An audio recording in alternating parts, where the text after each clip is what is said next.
you're as much a fan as I was of radio here in the 40s. You readily identify that voice as the one of the most famous radio voices of the 40s here, introducing 20 questions and programs like Ignorance is Bliss. Of course, it's Stewart MacPherson, and you're very welcome to Late Night Extra, Stewart. Thank you, Terry. Nice Thank to be you for here. coming along. I sounded there as if I had pneumonia or something. Yeah, but you still sound as mellow as ever. I tell you, we go straight into the first question I'd like to ask you. Your voice and your style of presentation at the time you used it on BBC was very un-BBC at that time. It would be more suited to, say, swinging Radio 1 now, even less swinging Radio 2 now. How was it you were so readily accepted? I don't know if I can answer that. I just don't know. I was fortunate in as much as I started on ice hockey, which they were doing, and I graduated from that to almost everything, including Bridge on the Air. I don't know what the reason was, unless it was so different than what they had been used to, and it made an impact of some sorts. John Snaggs always said that I pioneered, I never did like that word, pioneered an era of that type of commentary. But as for why, or how I got away with it, I couldn't give you an honest answer. I think basically it would be because it was different. Well, the obvious question I must ask you, it's a long time, it's 1950 since you left at the peak of your career. I left in mid-December of 49, 1950, yes. At the peak of your career here, when you were the best known name. Was there any particular reason that you left? Was it a personal reason, or that you wanted to go back to Canada? Partly, and one of the basic reasons was the tax situation, to be quite honest. I kept reading about how much money I was making, and I didn't have any. I was a very good customer for Stafford Cripps at the time, and I joined Edward R. Murrow, who I always had a great affection for and tremendous admiration for as a broadcaster, and I worked with him for 7 years. I was stationed in Minneapolis. But it was a combination of things, and it was a very difficult decision, but to show you my affection for this part of the world and the people, I've been back. I think it's the 12th time since I left, so it's... Yet, you're not famous for your love of London. I'm not? No. Oh, who told you that? Well, there you are. Somebody told me that one of the reasons you left in the first place was you couldn't stand London. Oh, absolute rubbish. Absolute rubbish. It wouldn't take 15 years if I didn't like a place. I would leave long before 15 years. We thought this was one of the reasons that motivated you to leave, that you couldn't stand it. I wouldn't be coming back 12 times in something like that. Do you ever feel that you'd like to return to broadcasting here in Britain?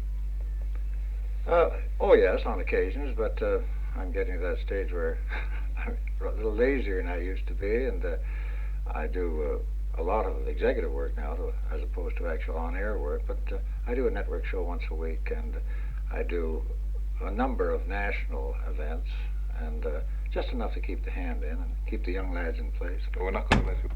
Could well win. I think you get in the first three anyway. Enough of my speculation. Back to you, Stewart MacPherson. You have been called, and lately, the last of the great all-round broadcasters. Yes, Gordon Reed in the Express in Glasgow referred to me as the last. I don't like the word the last. It always has an air of sort of danger about it. But I suppose what he meant was that there are not too many people now that do a lot of different broadcasting like they used to. Of course, I think that basically it's because we're living in an age of specialists now. You have your morning men on radio, and you have your late disc jockeys at night. In our day, we were called upon to do everything, and I did a tremendous variety of different assignments, frightening sometimes. Well, do you notice a great difference in radio and television here from the time you left here? Well, television, of course, was fairly new when I left. I noticed a tremendous difference in radio. Tremendous. Do you think it's for the better? Frankly, no. Now, that really puts me in the bad graces of everybody, but no, I don't. I don't think it... Because, again, because of the specialists. I don't think there's as many good broadcasters. Do you think anything else has been lost to radio here by the changeover? No, because it's the survival of the fittest, and it's the oldest story in the world. If you haven't got customers, in the case of radio, if you haven't got listeners, you're in skeleton house, and that doesn't work out very well. It's the old story of it's not what's good for the public, it's what the public wants, and I'm afraid that our industry is pretty well saturated with that thinking. You do your own radio show in Canada? I don't do radio, just television. Television. And what particularly do you concentrate on? What sort of a show do you do over there? Well, I do a regular network show called Report, which is an interview show where I just sit and chat with people of the well-known that go through the area. And I do a daily thing that started as a gag not quite 4 years ago called Stu's View. And it's 65 seconds, and it was put on as an attention getter, really. It's when we opened our private TV station. And it's just hung around. It's one of those things. Stu's View, what sort of thing is it? It's a verbal comment, and it generally throws the dirt in the fan somewhere along the line, or the cat amongst the pigeons, whatever way you want to put it. And it's just an expression of an opinion on any given subject. But if we sort of threw it at you now and asked you for a Stu's view on anything you care to give a Stu's view on? Well, I would be rather inclined to comment on the... Generally, it's provocative. This... Well, be as provocative as you like, anyway, Stuart. I would think I should be after that information you got about me not liking London. It sounds like a trick of John Snagg's. Yeah. You love London, in fact, do you? Well, yes. I wouldn't that's all right. Back as many times. We won't ask you for a fiery opinion on London. No, I see a lot of changes in London, and some of them I'm not too entranced with. Years ago, and I go back a long way, years ago, one of the first things a tourist would notice here is the automatic good manners of the people. That has disappeared on the surface, at least. Now on the crowded sidewalks, instead of the excuse me, or I beg your pardon, or the pleases and the thank yous are becoming more and more infrequent. You get a curt challenge for their share of the sidewalk, pretty much like it is at home. I suppose it's because we're living in a stepped-up pace. There's more cars, there's more people, and there's less room. I'm not too enamored with some of the changes being made visually in London. Part of London's great charm over the years was some of the things they're knocking down in the name of progress. But this is the penalty of the times we're living in. And that would be done much tidier if that's the sort of thing we do day to day. We praise too, but it's a very frightening thing, Terry. It's always very difficult to find something to praise, and when you start editorializing, it's possibly a sign of the times. It's easier to knock than praise. Well, I don't like knocking, but it is definitely more often that you will find material worthy of comment in that degree of knocking, as you call it. Well, it'd be nice if you could stay on with us until midnight and knock all round you. Oh, no. But unfortunately, Stewart, we have to let you go. But thank you very much for joining us on Late Night Extra. And I'm sure a lot of our listeners are very grateful. You'll be sure that information is correct. Be grateful for the opportunity of hearing you again. And the next time you're in, I won't ask you whether you like London or not. Thank you, Terry. Thank you very much, Stewart MacPherson.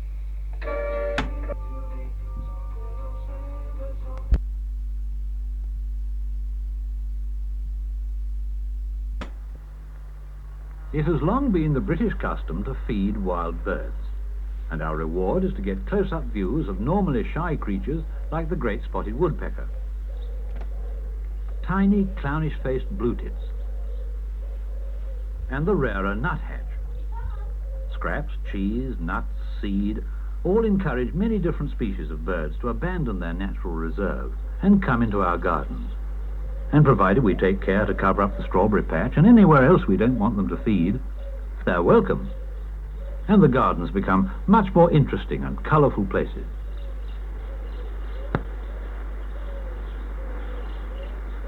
Each bird has its own characteristics, and perhaps we shouldn't favour one more than another. But human nature being what it is, we do. It's been proved by a newspaper poll that one bird is undoubtedly the most popular in Britain. This film is all about that bird. And if you haven't already guessed, it's the bobbing, bright-eyed, spindly-legged robin redbreast.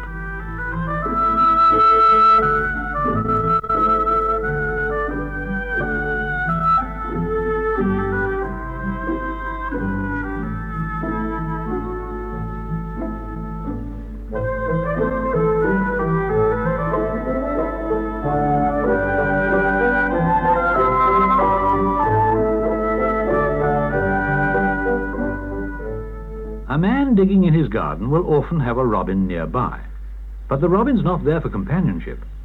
He's there to collect tiny creatures turned up by the fork. This use of man goes back to the times when the robin was a woodland bird, and in winter acquired the habit of following animals that were able to break up the frozen soil.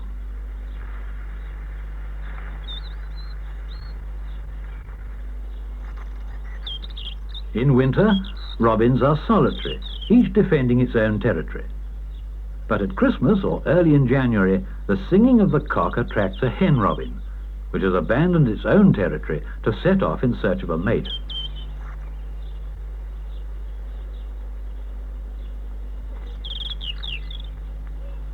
There's some initial nervousness and hostility, because cock and hen robin look alike, and the cock seems to find it hard to distinguish between a hen in search of a mate and a rival cock in search of a territory. But soon they pair up. Because the two sexes look alike, it was long thought that the wren must be the robin's mate. But that, of course, is not so, though they do have similar bobbing movements. In the children's song, poor Cock Robin was reputed to have met his fate after his wedding to Jenny Wren. Bramber Museum in Sussex has a display depicting the song in great detail.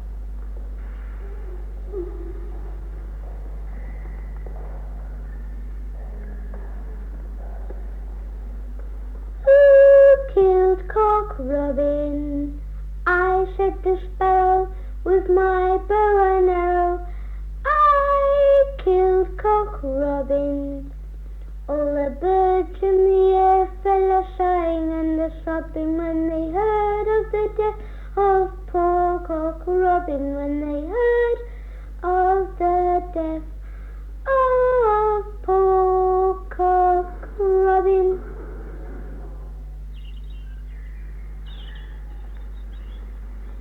It's strange how the robin has been connected with death. The hen gathers dead leaves as a foundation for her nest, and it was perhaps seeing robins flying round with these in their bills which gave rise to the old legend that it was a robin who covered the babes in the wood with leaves after they'd been left by their wicked uncle to die. Nowadays, they've cheered up the old tale, and in the pantomimes, it's Robin Hood who rides to rescue the babes before it's too late. When the nest has its leafy foundation, moss is collected for lining. It's pressed into place firmly. Proper insulation for the eggs is most important.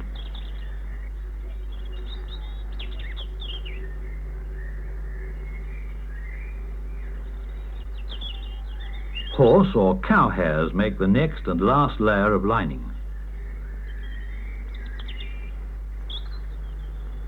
Nests are usually in dark, secluded places and are often very hard to find. The cock gives no help with the nest building, but he does feed the hen. This was once thought to stimulate and maintain the emotional relationship between a pair of birds. But now it's thought that it's to provide extra nourishment for the female during laying and incubation. It doesn't start until just before the mating and consequent egg laying.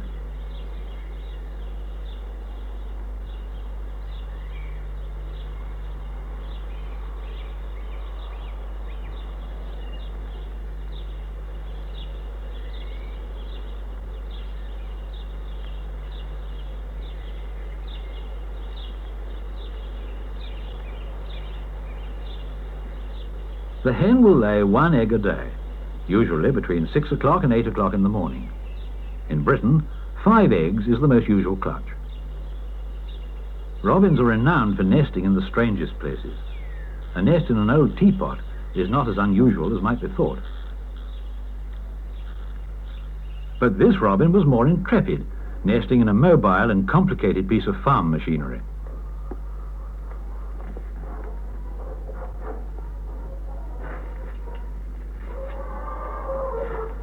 And this one reinforced the robin's strange reputation for being connected with death by selecting as her site a bandsaw used in the making of coffins.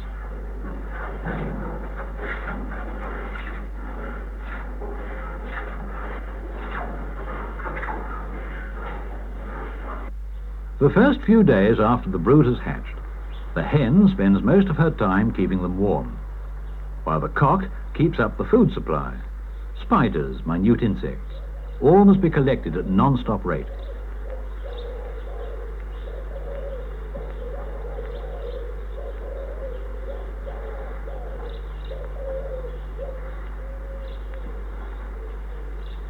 The hen receives a billful.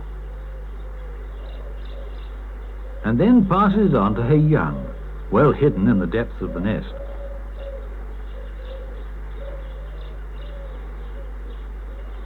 But soon the gaping mouths of the young are very much in evidence. Caterpillars seem to be the staple diet of robins, but other insects and a few earthworms seem to go down equally well. It's been discovered that the size of the brood is governed by the number of caterpillars the parents have time to collect, which accounts for how busy they are.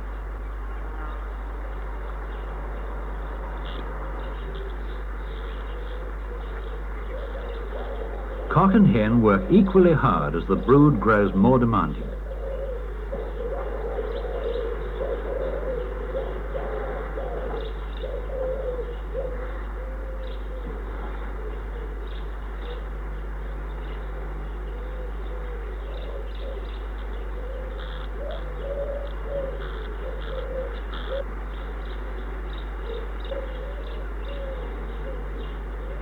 At 12 to 14 days old, the young robins completely fill the nest. Soon they'll be leaving.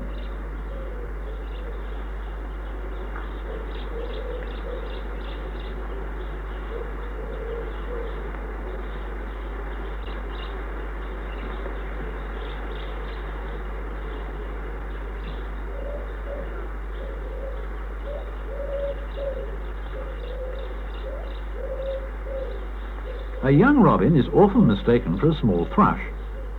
The speckled coloration provides camouflage to protect it from predators during the first vulnerable weeks.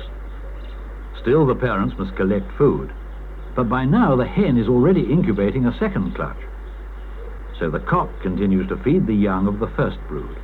Of course, by now they're starting to feed themselves.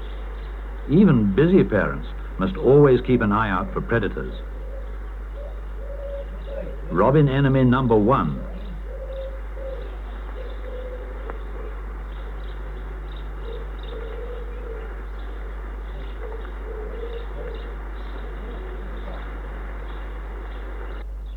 Any bird of prey in the neighborhood will also set off the mutual early warning system that small birds have.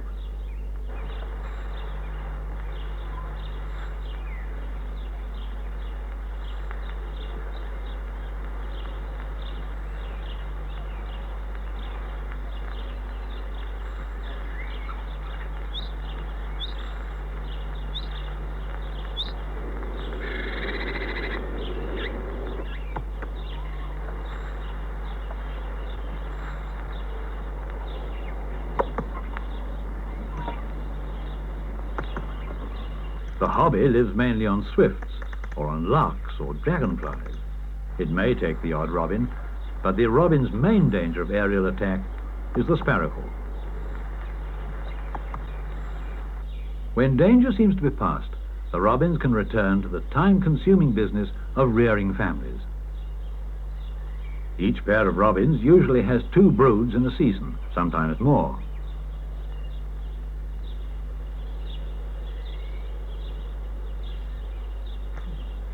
To help out the food supply, a British robin can usually count on us. And this relationship with humans is unique among European birds. On the continent, most observers describe the robin as a shy woodland species, avoiding the haunts of men.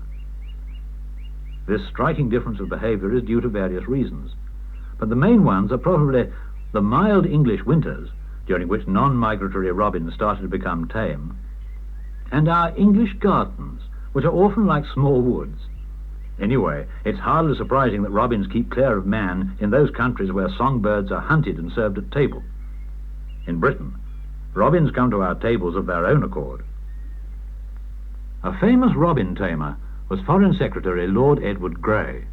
A photograph taken by Seton Gordon shows him with one of his robins. In Lord Grey's book, The Charm of Birds, he described what he had found to be the best way to hand tame young robins.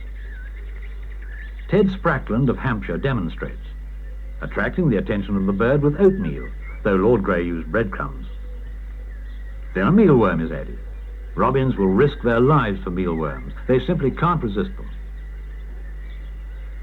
Next, place the back of one hand flat upon the ground with a box filled with oatmeal. This is the most difficult stage, as you must keep perfectly still. However, the lure of the food is so strong that the bird will soon face the fingers and stand on them.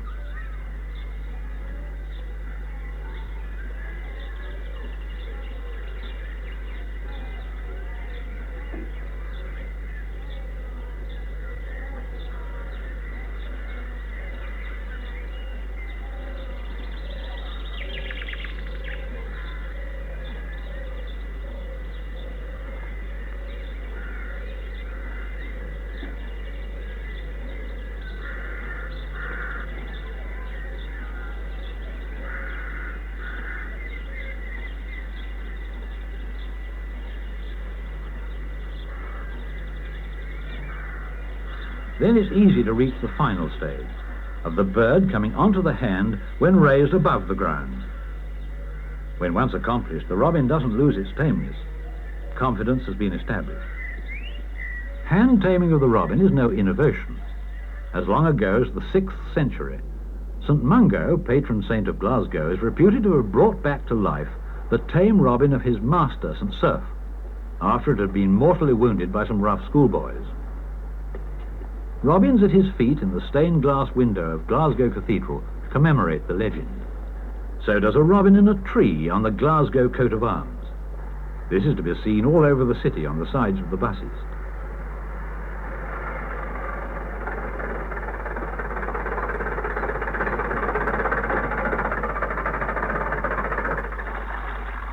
High summer.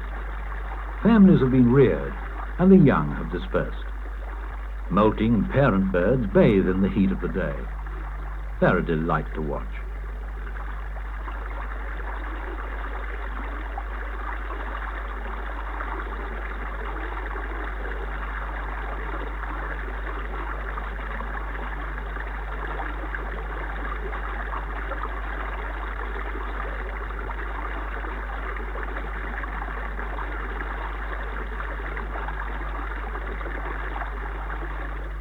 July is the one month of the year when robins do not sing.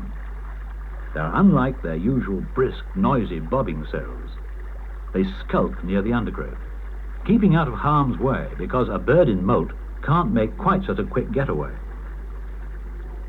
And besides reducing its flying efficiency, the moult also transforms a pretty bird into an almost grotesque object. A tailless bird finds it particularly difficult to fly.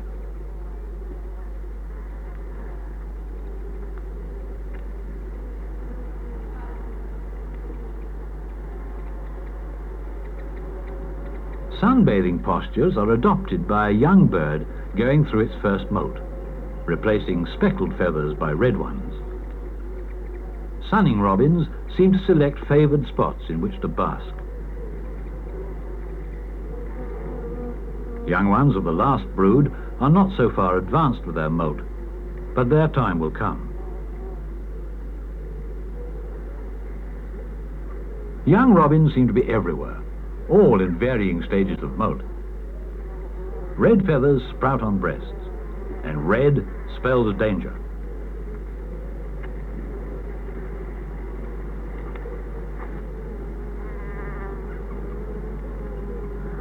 As a species, the robin is strongly territorial, and in August, both cocks and hens start to assert their territorial rights.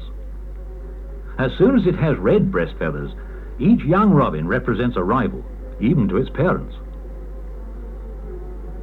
And all rivals must be chased away.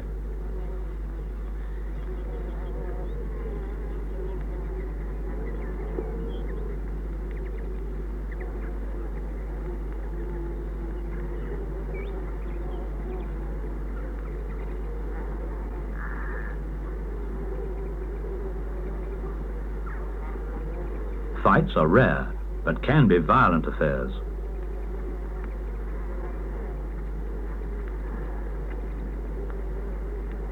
The victor here is the parent bird, which initially owned the territory before pairing.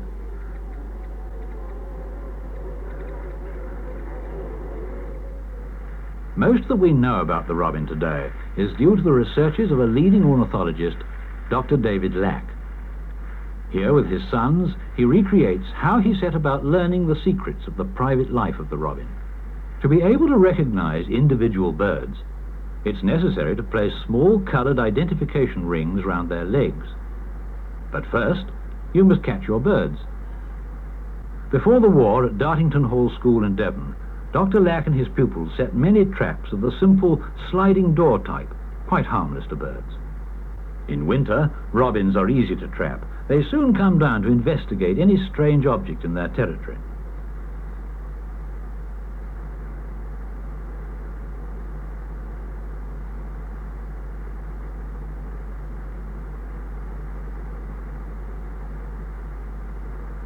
At Dartington, it didn't take long to trap, ring and release every individual resident bird in the 20 acres of woodland, orchards, quarries and fields that Lack used as his study area.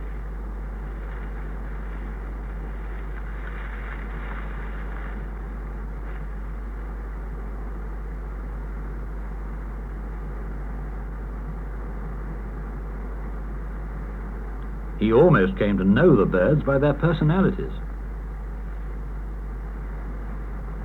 Later, Dr. Lack reinforced these initial studies, spending almost all his spare time and holidays watching robins.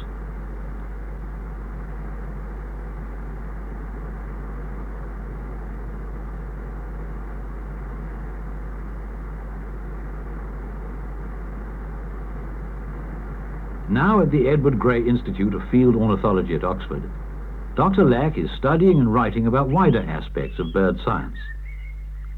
His classic monograph, The Life of the Robin, sums up all his work on the bird. Perhaps the most fascinating chapter of all is the third, headed The Red Breast. Unlike most birds, which wear gaudy plumage to attract a mate, the robin's red breast serves quite the opposite purpose. It's used as war paint, a threat to scare off a rival robin entering his territory. An experiment with a stuffed robin shows what happens when the rival doesn't fly away. The threat must be followed through, and the resident robin will peck and peck at the skull. The experiment is set up again and has the same effect as before.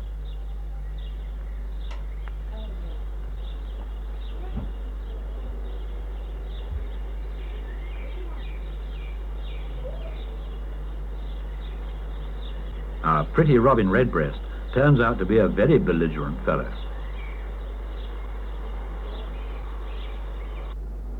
In 1967, to the North London cottage of Mrs. Sylvia Gibbs came a very rare bird indeed. At first, it was thought to be an escaped budgie, but closer study made its identity obvious. It was a robin with completely white plumage.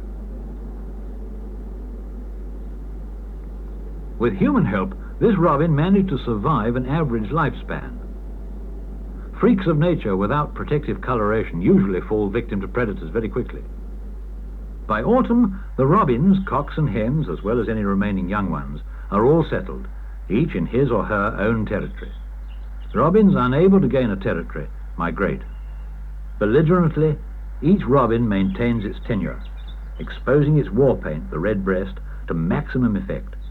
And in this off-season, females as well as males sing in defense of their plots of land.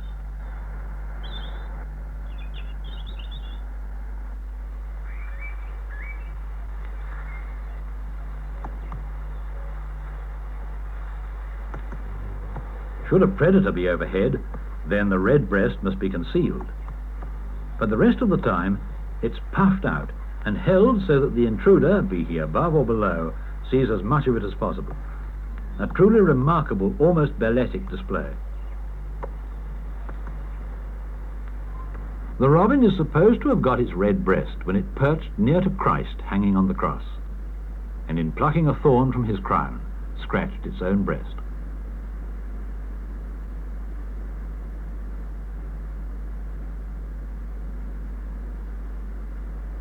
Winter brings the pinch period in the robin's year, when daylight hours for finding food are at a minimum. Gardeners aren't at work because the ground is frozen hard, but an excavation made by a mole will often reveal insects for the robin demonstrating how animals preceded man as providers of robin food.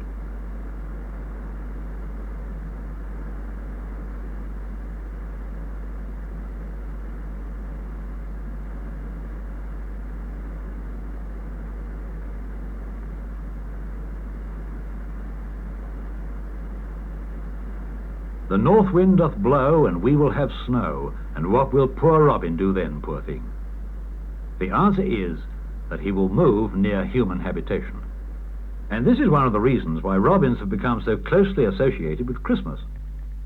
They appear on many greetings cards, and have done ever since such cards were first sent. There are in fact so many robins that by the end of the festive season we almost grow sick of them. Almost, but not quite. Christmas wouldn't be the same without the robin on the card, or outside on the frosty branches.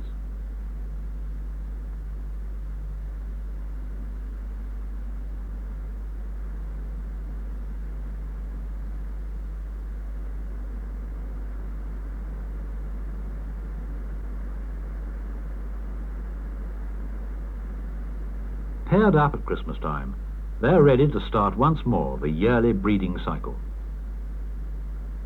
No bird has featured more prominently in our literature and legend. Even wild flowers have been named after him. This is Ragged Robin. And all this fantasy has tended to obscure the real life of the robin. This intriguing little bird has many facets. Small wonder he's so popular, particularly in autumn, when we hear his plaintive song so evocative of that golden season.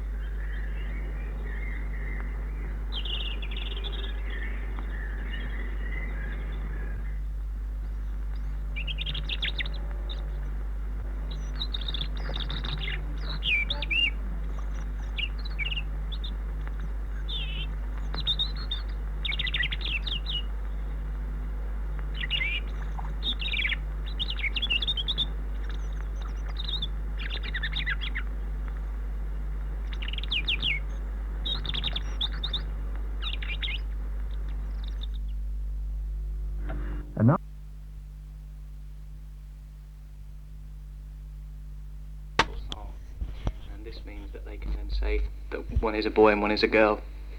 I must say, when I do gardening, which I'm afraid is very rarely, they seem very cheeky birds. They come up to me, they sometimes even sit on a spade. Are they really cheeky? Well, they're very tame because, of course, in England nobody hunts them or chases them. On the continent, of course, you very rarely see a robin because people do try and catch them to eat them, strange as it may seem.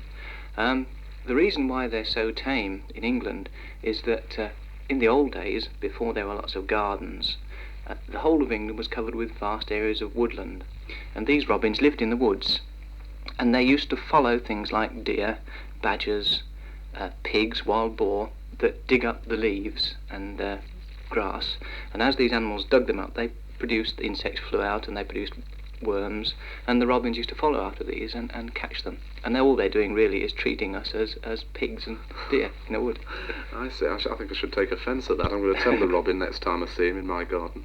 They also look sometimes very bossy. When other birds are in the garden, they come along and start shouting off at them. Are they a bossy sort of bird who has very definite territory rights? Yes, they do. Each robin has got his own garden or part of a garden, and when he's singing, when he makes that beautiful song that you hear early in the morning and during the springtime all through the day, he's not actually saying what a lovely day it is. He's saying to all the other robins around that this is my area, this is my territory, it's my garden, and if you come near me I shall chase you off.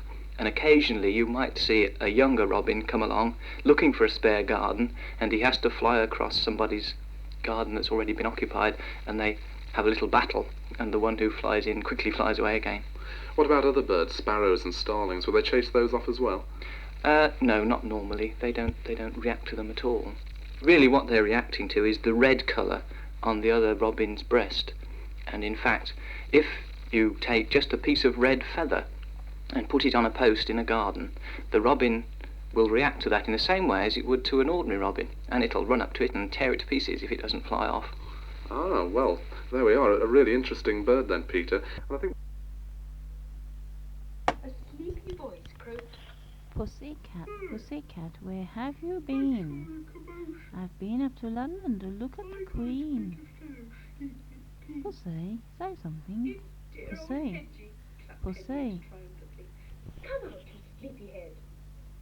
Well, I never. Say something. Jiggling with surprise and relief and joy. Whatever made you go down there, Hedgie?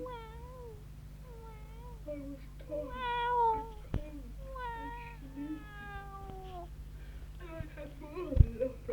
Yeah. The what and how and the where and the You're when. quiet, Pussy, aren't The you? rabbit explained Say just how they something. followed Hedgehog's Say footprints something. this way and that way through the snow. Oh, the Then darling. suddenly, within their 4 feet Darling. No. Hair. They like to collect horsehair and they weave it in a very intricate manner to make this very warm, cosy nest. And they really are cosy in there. Yes, they're very cosy. Yes. What are the eggs like? Well, they're quite small, only about half an inch long. They're white, and they've got little reddish-brown speckles on them. There's about 5 to each nest, normally.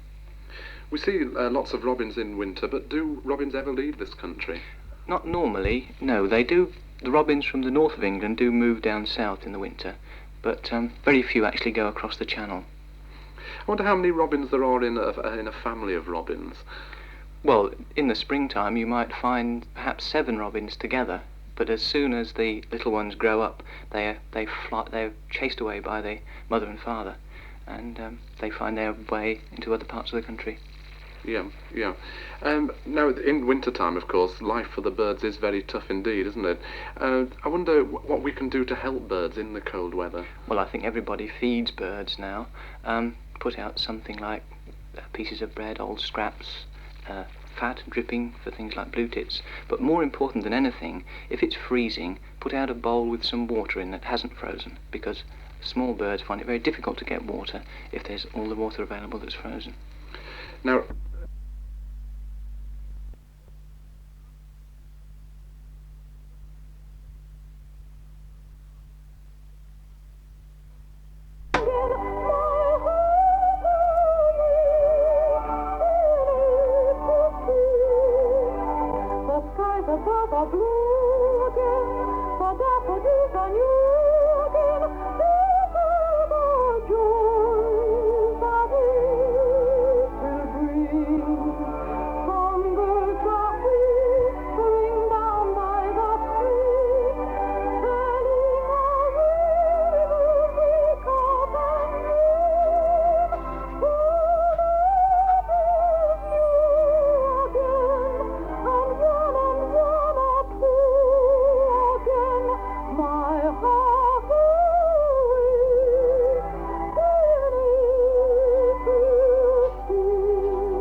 Singing was in 1944. The marriage to Felix Jackson, which actually took place the following year, was her second.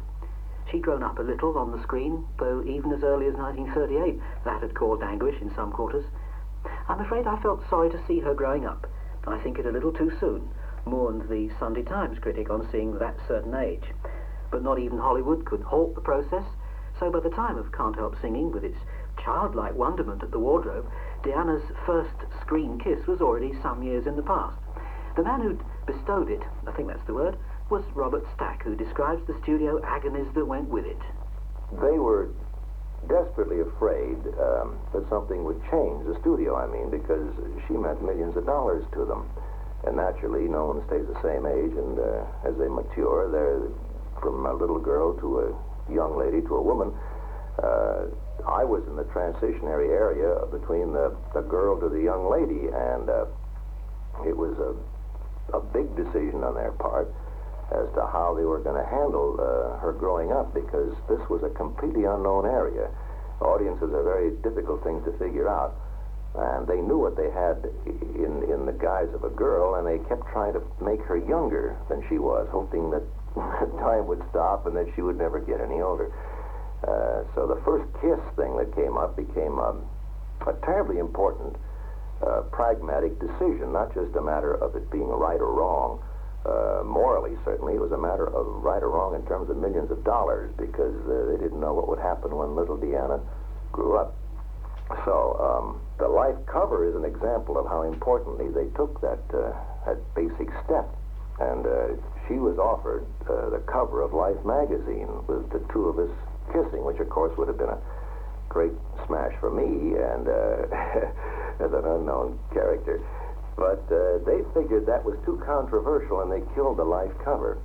And the kiss, which began as about whatever, in terms of seconds, about a 6 or 7 second kiss, when we shot it, turned out on film to last about 3/4 of a second. It was kind of boom, boom, that was it. And we laugh now, but then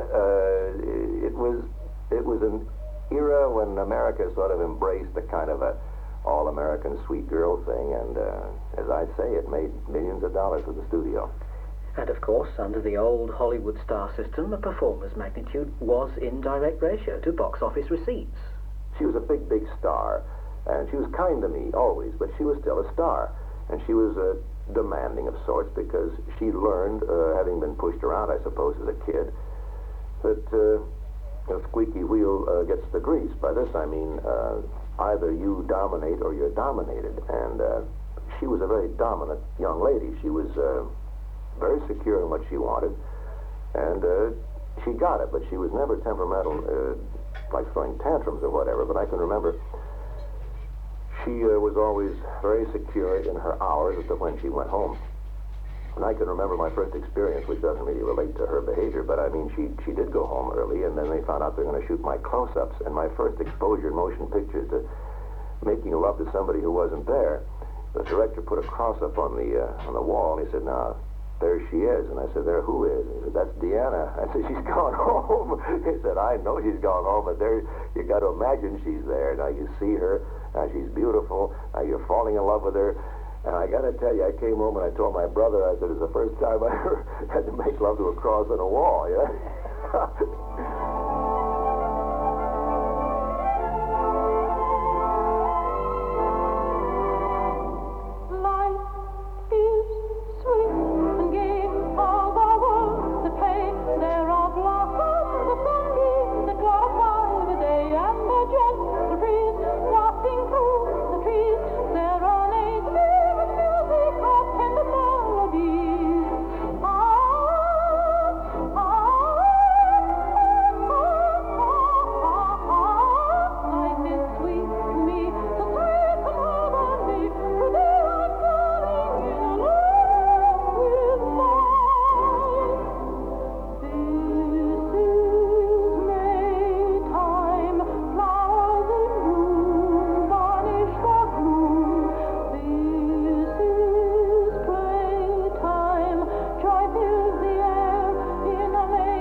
wouldn't evermore be part of Deanna's heart. She wanted to grow up on screen and off, but somehow was unable to. That's something of a puzzle, because if she had no heavy drama in her, critics were always referring to her flair for light comedy. Well, she obviously must have had some kind of... I think, say, when she started this Two-Part Girls, there was a big ebullient, sort of effervescent thing, but that was when she was really very young. I mean, she was having bows in her hair and things like this. But as she got older, I think certainly she did have a flair for comedy, which was very, very attractive, and certainly not exploited in any sensible way. I think that she probably did suffer from, she didn't really get over her in-between period, just as Petula Clark didn't in this country. I mean, she had to go to France and become a different human being before people accepted that she was no longer little Petula.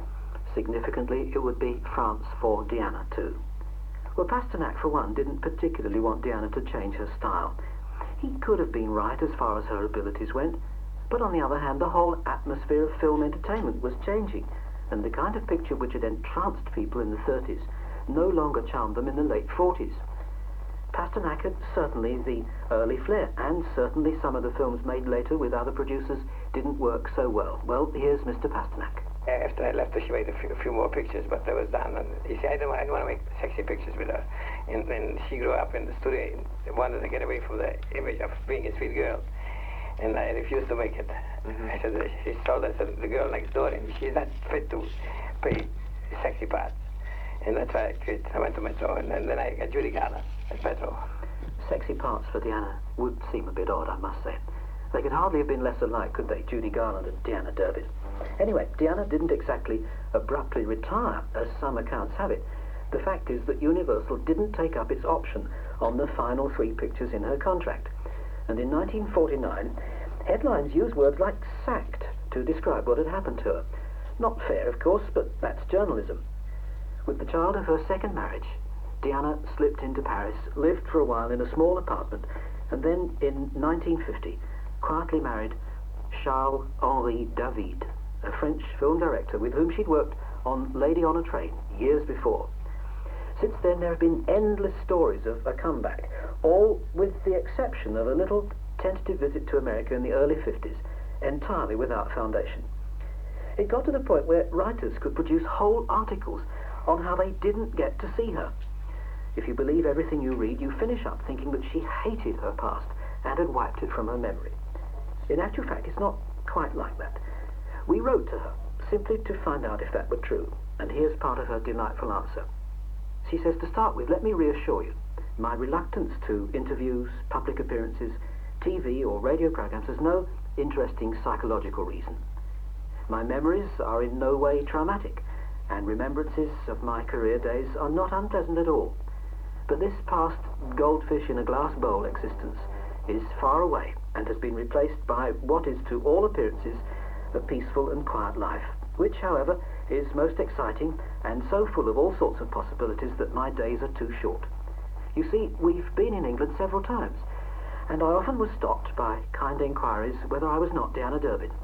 I somewhat hypocritically answered, isn't it funny, I've been asked that question very often. And as I put on my father's Lancashire accent when saying this, I was lucky and did get away with that true but incomplete reply. Had I given interviews, let photographs be taken, those wonderful long walks through London, and later the journeys through Devon, Cornwall and Wales would have been impossible.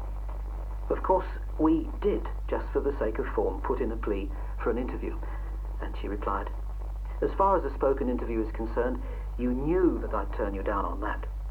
Anything I would say in such an interview would be so much poorer than what I could say, or what all my friends think I might say. I'm anything but a Durbin fan.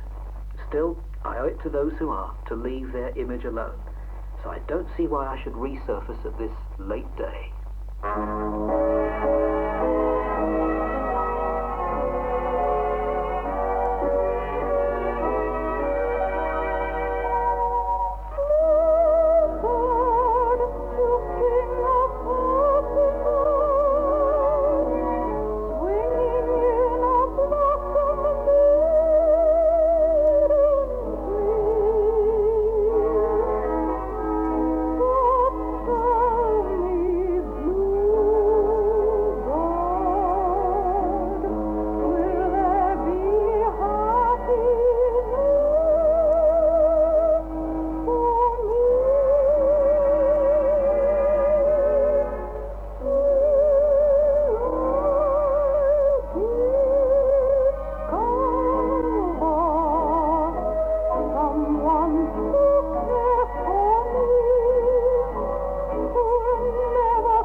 we spoke to, everything we read, except the studio publicity produced at the time, was quite emphatic that Deanna Durbin had never wanted to act.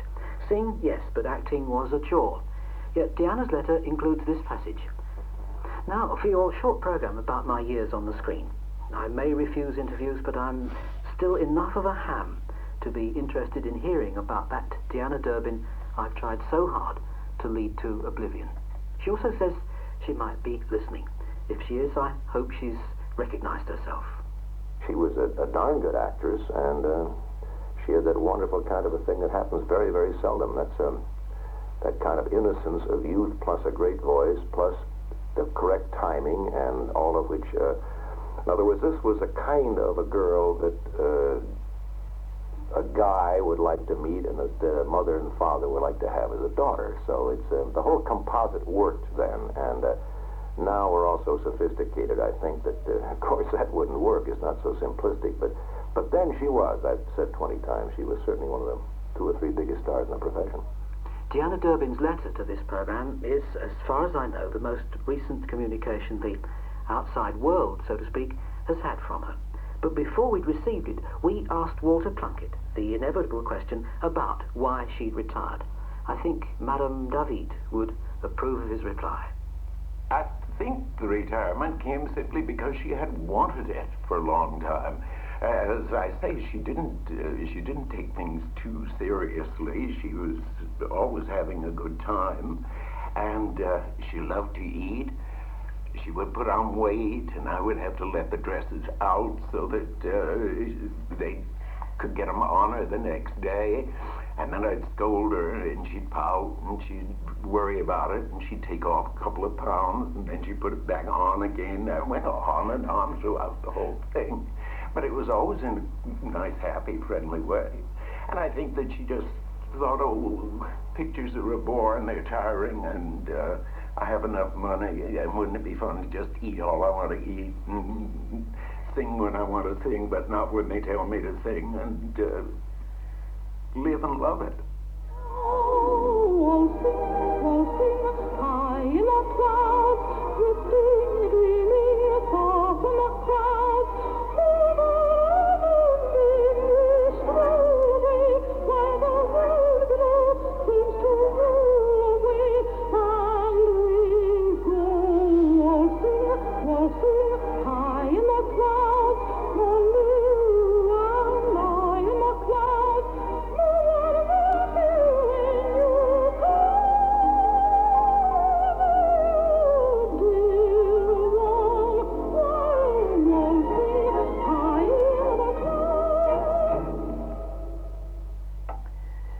Clayton was recalling the film career of Deanna Durbin and bringing us up to date with her present life with the help of critic Margaret Hinksman, producer Joseph Pasternak, dress designer Walter Plunkett, and actor Robert Stack. The programme was produced by John Castles. I don't suppose many children need to be reminded that next Monday is Guy Fawkes Day, but it's a date that parents are hardly likely to forget. A lot of people feel that fireworks can...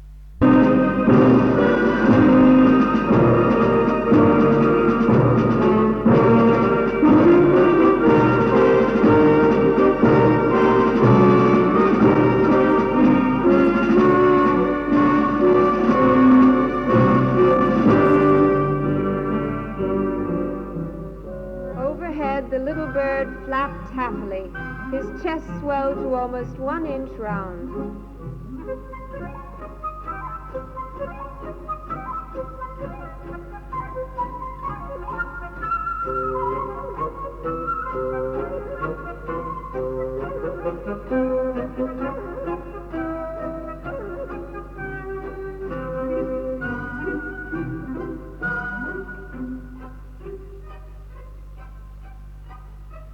And if you listened very carefully, you could hear the duck quacking inside the wolf's stomach, because the wolf, in his haste, had swallowed her alive.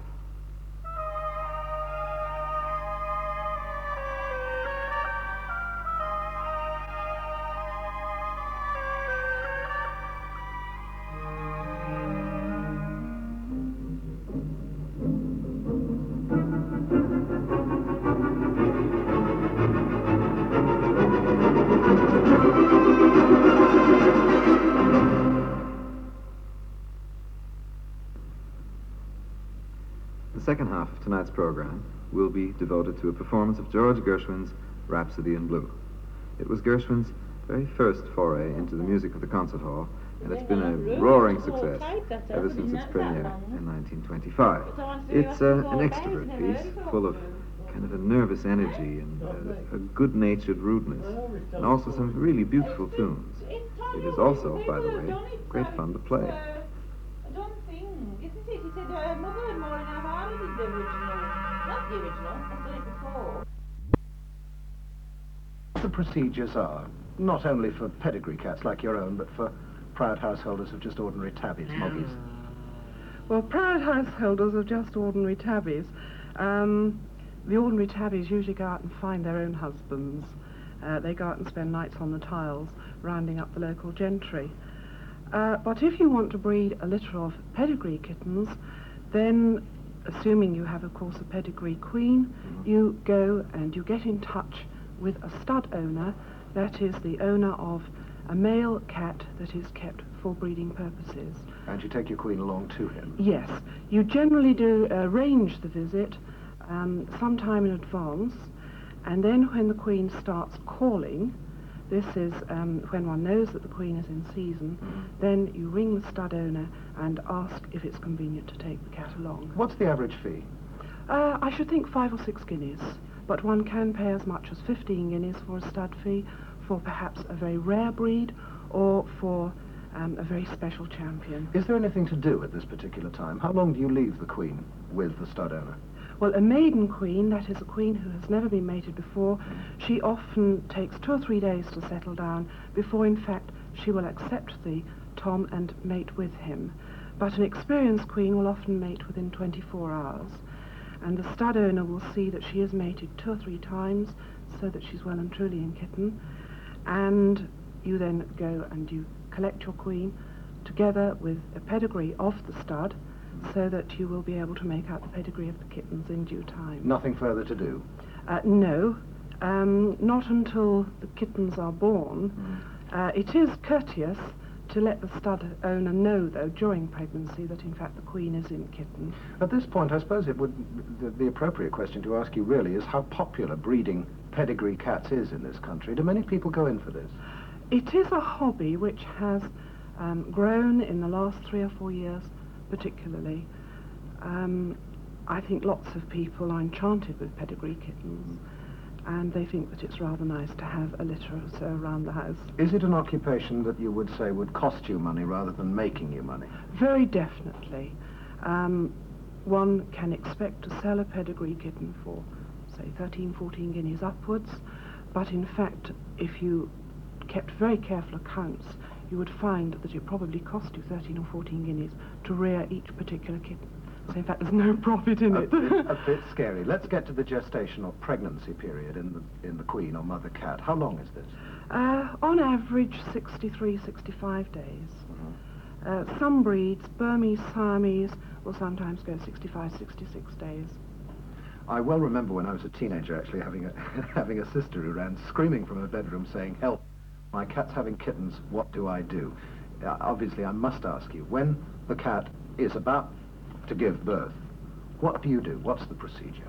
Well, about a week or so before she is due, it is wise to give her a box with plenty of newspapers in it, in a quiet corner. The sitting room or the kitchen is not really the best place, because then you find that the cat will wait until the household's gone to bed before she'll have her kittens. And of course, this is the time when she could possibly run into difficulty when there's no one around to keep an eye on her. So you've provided a box now with newspapers, yes, and the cat has gone to it to give birth.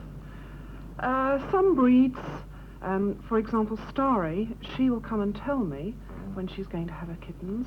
She will follow me around the house, crying, as if to say, and running back to the box as if to say, "Come and join me." Yeah. Now, during the actual birth itself, is there any way that the owner can help the queen cat?